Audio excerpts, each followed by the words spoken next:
the way too early 53-man roster projection, initial roster projection. And to be honest, guys, I don't put a lot of stock in these things. I'm going to tell you where my mind is before we get into camp, because I do think it isn't kind of important to see where you started, late June, early July. What were your thought process about the players, the fit, what the scheme will be, compared to when you get down to those final initial 53-man roster projections. And I do keep going back and making sure I'm saying the word initial, guys, because the 53-man roster is fluid. It is ever changing. It's always moving. There's always players coming in, always players coming off of there. And what you start initially is more about playing the game of manipulation than constructing what the roster is going to look like at season's end. I think most of us understand that, but sometimes in the height of this, I do think it is difficult to account for things such as like, oh crap, like what is the roster tango game they're playing here? And what am I missing about what they might be trying to project? All right, guys, let me jump in. I did some research before I did this. I'm going to tell you out of the 24 out of the 32 teams I studied, I'm going to tell you exactly kind of the way that they were setting their rosters up, how I may think it may or may not impact the Eagles. And then I'm going to talk a little bit about expectations of Playbook. I'm going to give you two play designs that, kind of lead you into this conversation about how you shape the roster, depending upon how you're looking at the play calls and anticipating. We don't know what the play calls are going to be, guys. We know there's going to be more of a West Coast shaping to the offense. We know we've started this dating back to 24 with Kellen Moore, and we know it's going to probably be, accelerated far more into this season. But we don't know exactly. You know what I mean? Like you're going to meet the personnel where it's at in terms of what you envision for the scheme and where they are in terms of what they can adapt to. So with that said, guys, let me jump into how I broke down this roster. The thing that really caught me off guard about this to begin with was the fact that 17 out of the 24 teams I took a look at kept two quarterbacks and not three. And I think with the Eagles, I have to buck the trend because I just know how the Eagles are. But I also think it's ironic that all the damn noise they made following the 2022 season, when we put every single damn 49er quarterback on the injured reserve list, how most of these teams are not in terms of the initial 53 guys. I mean, that doesn't mean that's what they're going into game days with, but in terms of their initial 53, the quarterback is not taking precedent. They're not taking precedent in that situation. 17 out of 24 of these teams carry two quarterbacks and not a third. They weren't worried about that whole you can use a 47th. Mind you really get 48 players, so it's really the 49th player, but you get the emergency quarterback clause as long as they're on your active roster. You don't have to make them active for game day, but in the event that something happens, they can dress and follow the team, and if you're down to your last quarterback, that player is eligible to enter the game. It's interesting to see 17 out of 24 teams in terms of the initial before we get ready for game preparation in weeks. They're confident in cutting these quarterbacks, clearing them through waivers, and then bringing them back to the roster.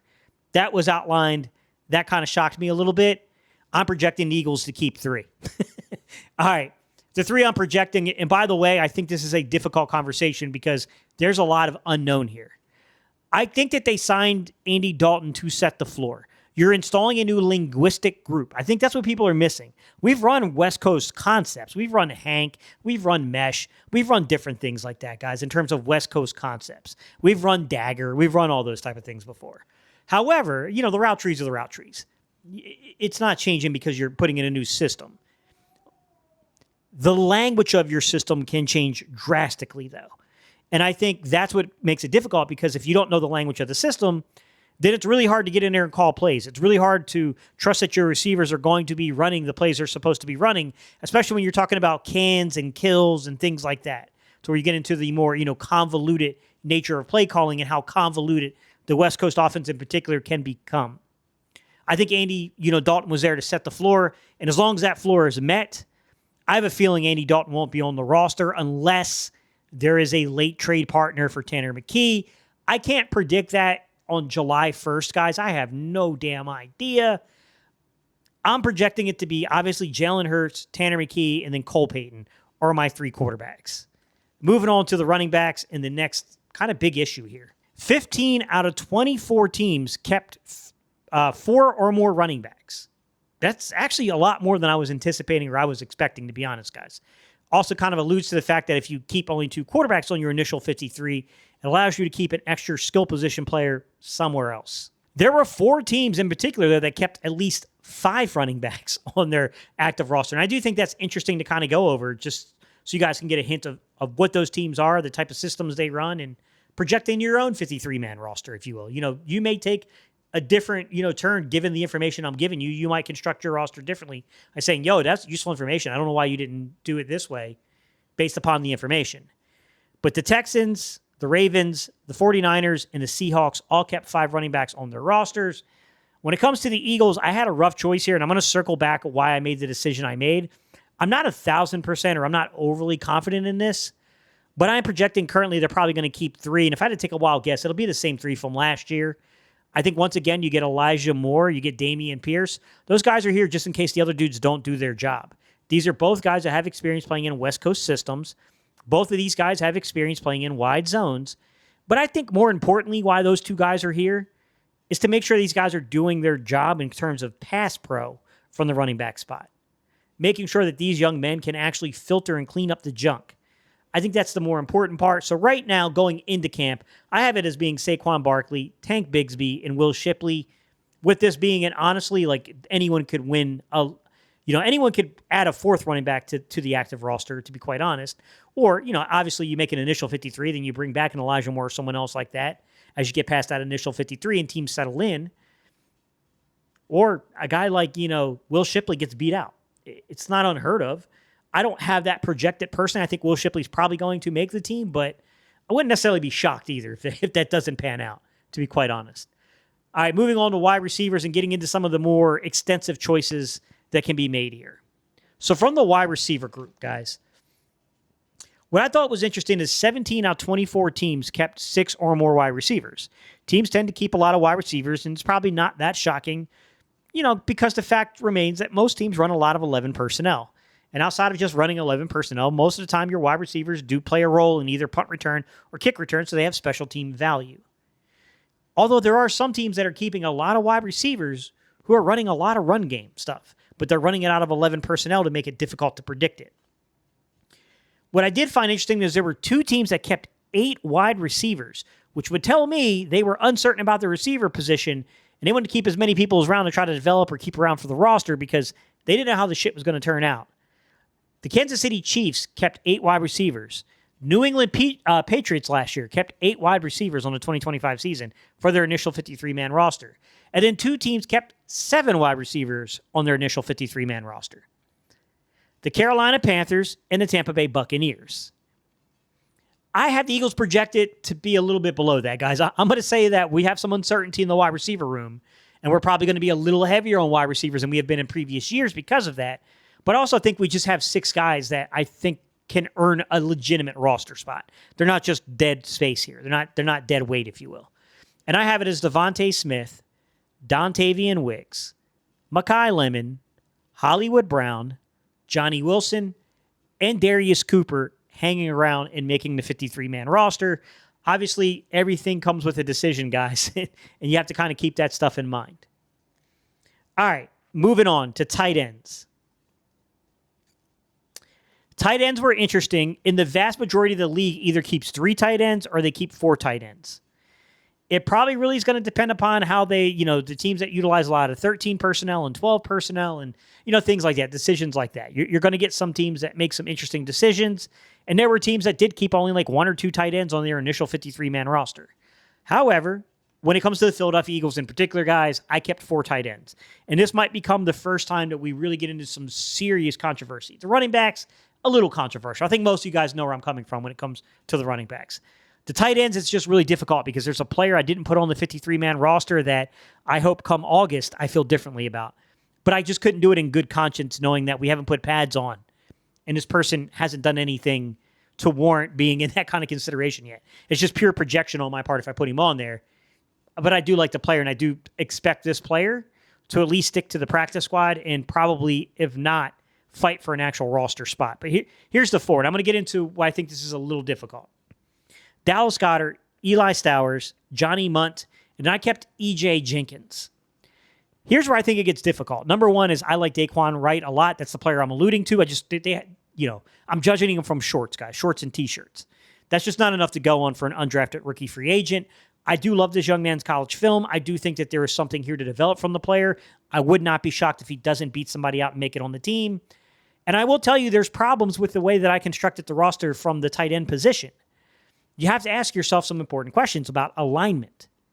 The Eagles are primarily in 11 personnel. They're just under 60% utilization. 2025, they were 59% in terms of 11 personnel. And then when you looked at 12 and 13 personnel mixed together, they were essentially like 37-ish percent. Okay? They were under 5% utilization in terms of like two-back sets. However, any of you guys have any common sense, you've watched enough of my videos to see the Eagles play 13 personnel uniquely. Number one, they go jumbo. But number two, outside of just going jumbo, guys, they will run 13 personnel from like a two-back look set. So it's technically 13 personnel by the league's office and how you designated the player.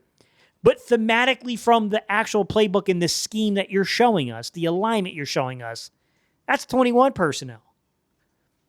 It is what it is, guys. I mean, I don't know how to like get around that. You could say it's 22 personnel.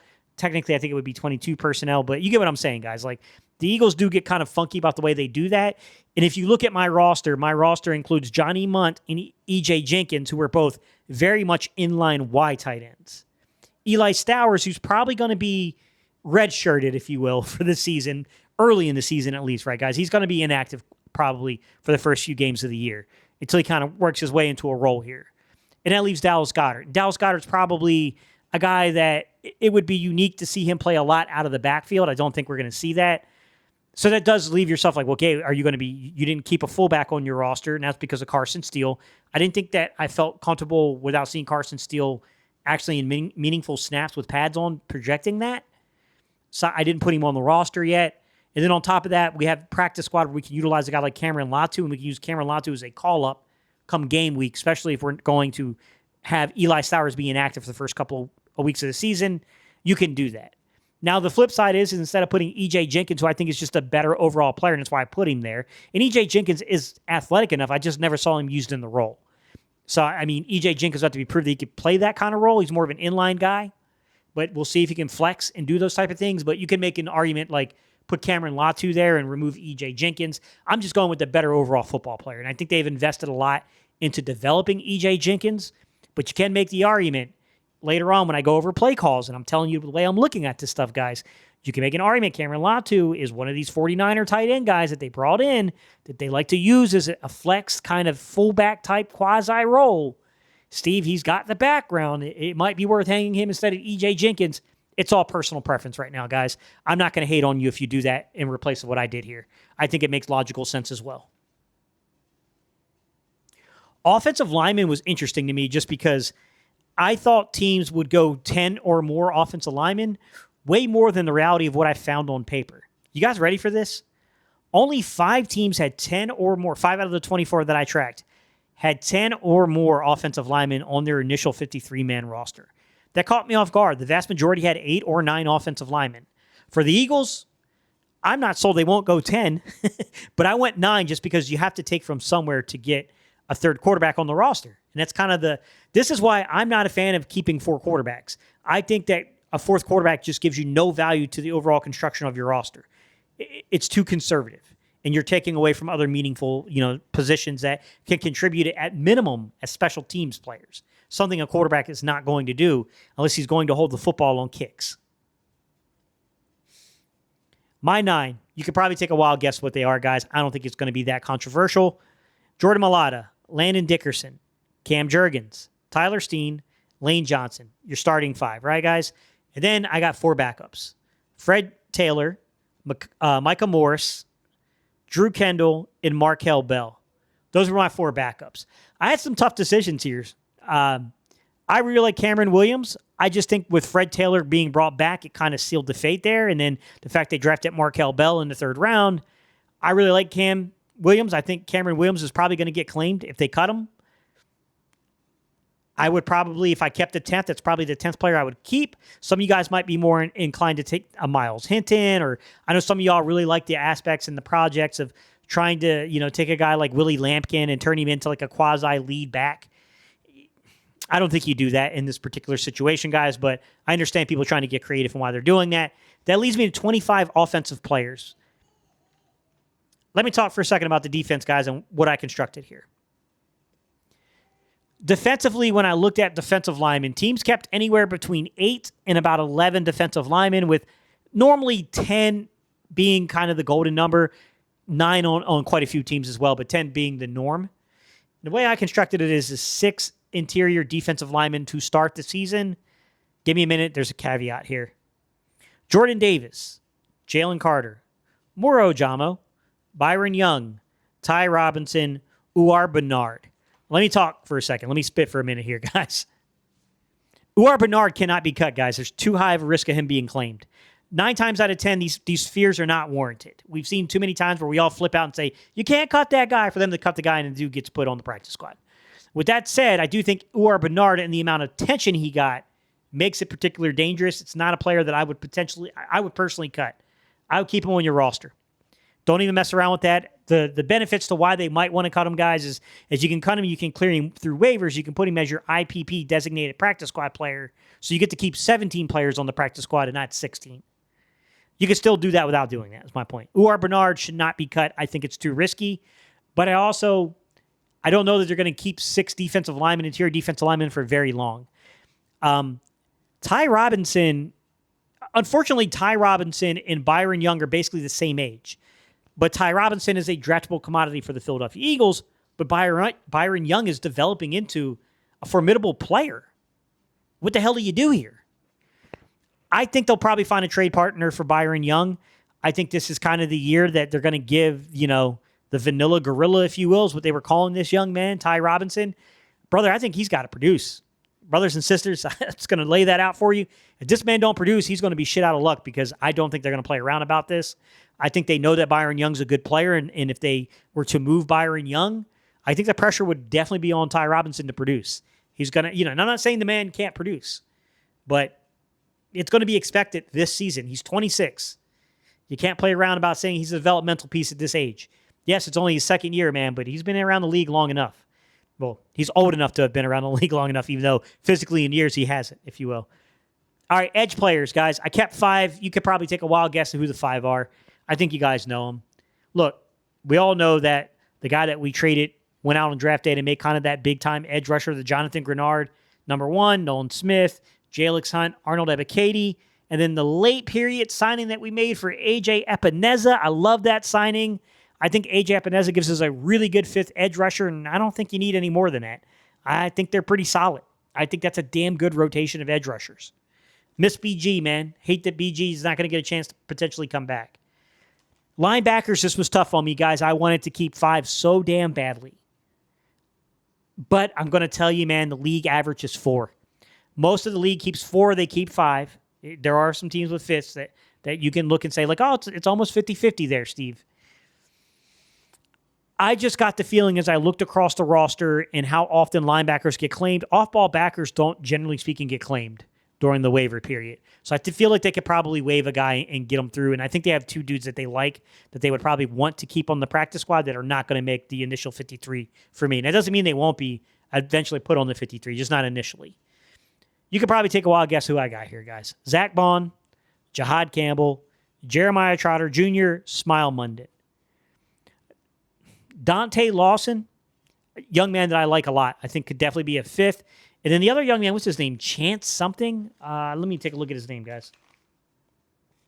Chance Campbell. He's a coach's guy. Coach's favorite. Wouldn't be shocked if him or, Deontay Lawson don't somehow make a 5th, and I get that wrong. It's becoming to, August, it becomes apparent one of those 2 guys is going to make it. Yeah, I think they're both pretty damn good ball players. I could see either one of those dudes making it as a 5th, but right now, just given the roster construction and the way that I'm constructing it, and don't worry, guys, I did take some chances. We just haven't gotten to the chances I've taken yet. But yes, we're going to get there, guys. All right, defensive backs. I think there was a weird thing I noticed across the league. You can divide it into cornerbacks, you can divide it into safety, or you can do what some teams do and just call it defensive backs. The Chargers last season just called it defensive backs and kept 12 of them on their initial 53. That's a hell of a lot. Teams kept anywhere between 8 and about 12 from the 24 that I tracked. I think the Eagles are going to go quite high at defensive back because I think they got real talent they're going to want to hang on to.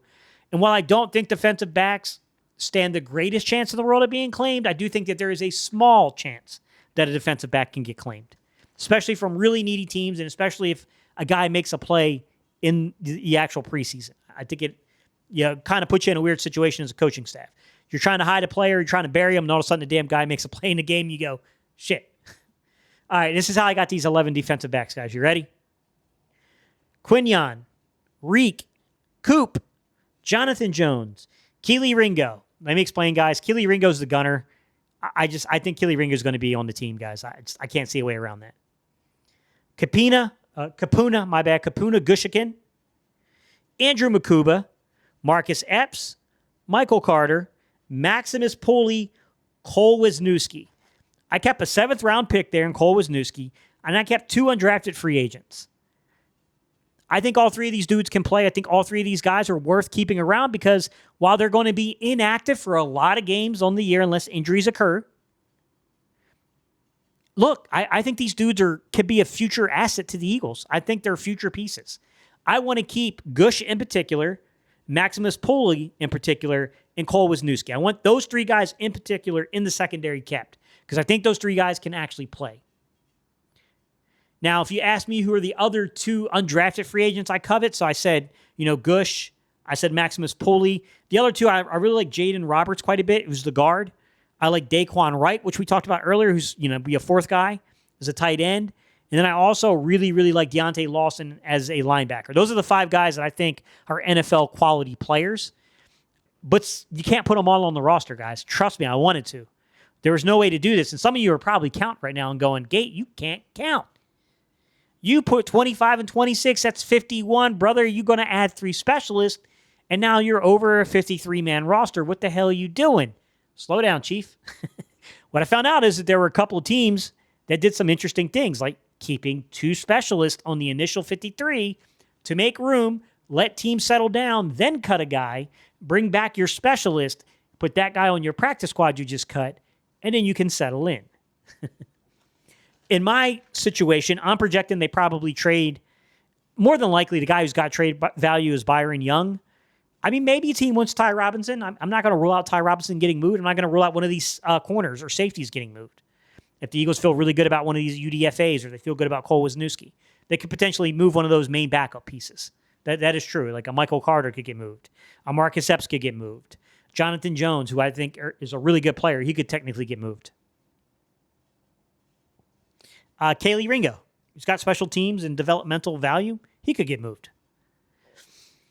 My point being is that I feel like a roster move will happen, and then after that roster move is made, and Eagles get compensation for that player, then they'll bring back, I'm going to take a wild guess, Rocco Underwood, the long snapper, and then add him back to the 53 later. That's how I think they're going to do some of the roster tango this year. And I think that's how they're going to get it to 25 and 25 with their 3 specialists. Although I wouldn't be shocked if it does end up 26 and 24, 24 and 26. Like, I don't think it'll go crazy. I don't think you'll get to 27 and 23 or, 23 and 27. I don't think you'll see that. But, I mean, we have done it in the past. So that's what I'm thinking, guys. That's, as I laid the roster out, that's what I was looking at. And I just want to give you guys a little glimpse into viewing this from the lens that I'm looking at it from, guys, in terms of play calling and what it means. I think that the Eagles are going to use a lot of motion this year. That is my hunch. I can't confirm it for you. I don't know. I just know that the systems and the people that are coming in here, they use a shit ton of motion. But I think you have to ask yourself a really important question when you're trying to construct the roster. Are you going to use a West Coast offense that's mixed in with the spread that does the Andy Reid stuff? And I'll give you a really popular Andy Reid call. Here's an Andy Reid call for you guys. Tiger 12, gun, trips right, bunch, F shuttle. This has been affectionately called corn dog, and it burned our asses in the Super Bowl. I'll play it for you.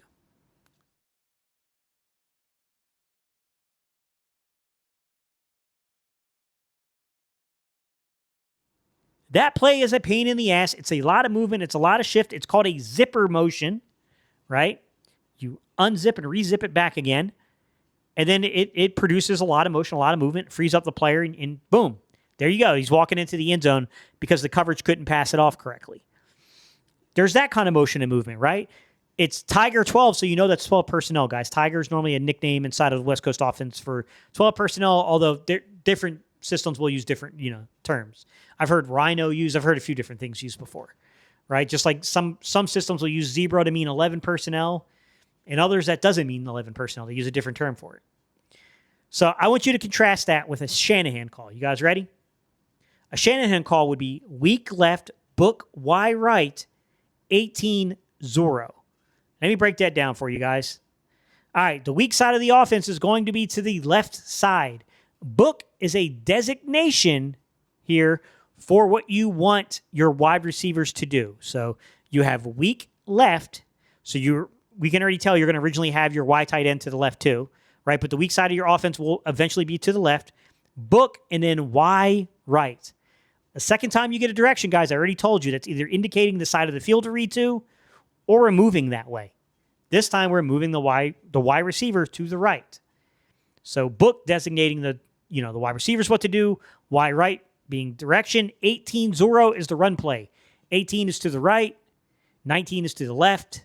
18 Zorro. Zorro is a concept you will see run from outside zone teams to where you use two tight ends to attack an edge player. So your inline wide tight end is going to attack like kind of the outside shoulder of that player, and then your guy who's going to be either offset in an offset power, or he's going to be like kind of an F movement piece. That guy's going to come across, whether it's split flow, whatever. He's going to come across and he's going to attack the inside shoulder of that edge player. So you're going to kick that edge out with two tight ends essentially. That's Zorro.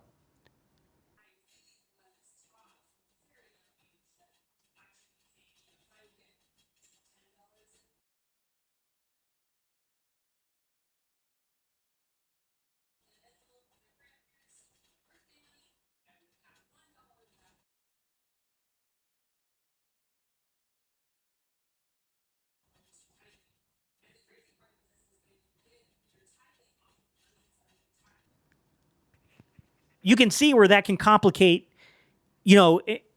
decisions you make on a roster. They're both using 12 personnel, but in one situation, you're going to play a lot more two-back sets. So if you're going to play more two-back sets than you've traditionally played, say you move up to 10% utilization of two-back sets, which, by the way, for the 49ers would be a very light utilization. On the 2025 season, the 49ers used 21 personnel on 36.32% of plays. They used 22 personnel on 8% of plays. Guys, that's over 40% utilization with two backs on the field. So, yes, if the Eagles uptick the amount of times that they're playing 21 personnel, that probably could influence your roster, right? A guy like Stone Smart, a guy like Carson Steele, a guy like Cameron Latu, those dudes might be preferential if you're going to play a lot of two-back sets like that. And by the way, you can utilize, every one of those guys. Carson Steele is a true fullback, but, Cameron Latu and Stone Smart, those guys are probably be classified as tight ends. So it's still probably going to be counted as 13 personnel. But in reality, you're going to be using a lot of like ISO stuff. You're going to be using a lot of lead block.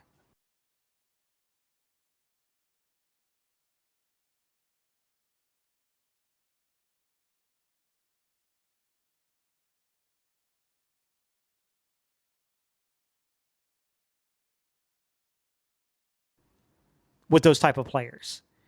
So, I mean, thematically, do you guys get what I'm saying about how that changes the way you would construct your roster? Do you guys get what I'm saying here? Like, there's no way for me to know this without seeing the playbook in action. There's no way for me to know this without seeing these guys put pads on to see who's worthy of a spot.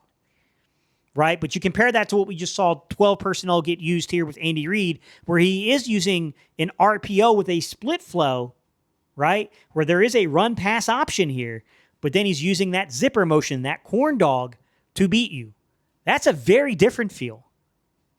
That's a team that's probably constructed a little bit more of the way that I constructed this team on the 53.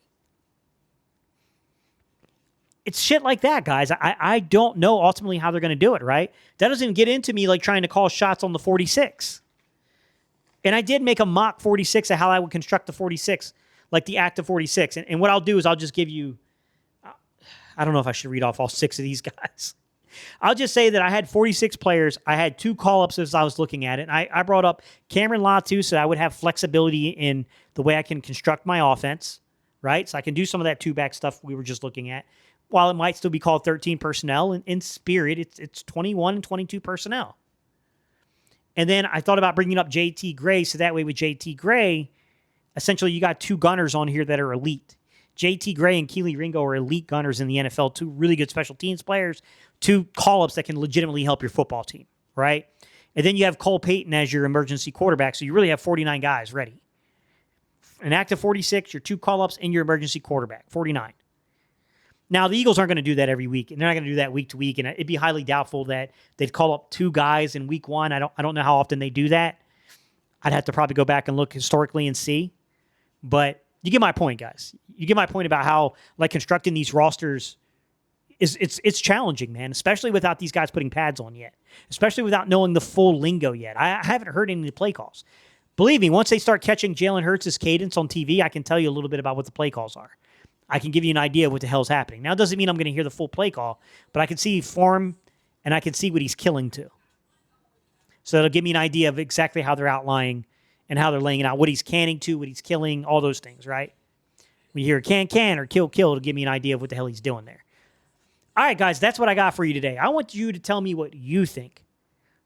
What are your thoughts on the 53-man roster? Where did you take chances that I didn't take, right? Where did you add a player I didn't add? Where did you subtract from it? I'm curious, guys. I mean, look, man, I'm not going to sit here and tell you that what I'm projecting on July 1st has the slightest chance of being very accurate. I think more so what's interesting here is me talking to you guys about the actual lingo, what the league has done league-wide in terms of constructing it, and what we've seen the Eagles where they differ with other teams. I think that shit is really useful to see and have someone tell you and show you it. I don't know that anyone can project it on July 1st, guys. I don't trust that, man. I think those people are full of shit that say that.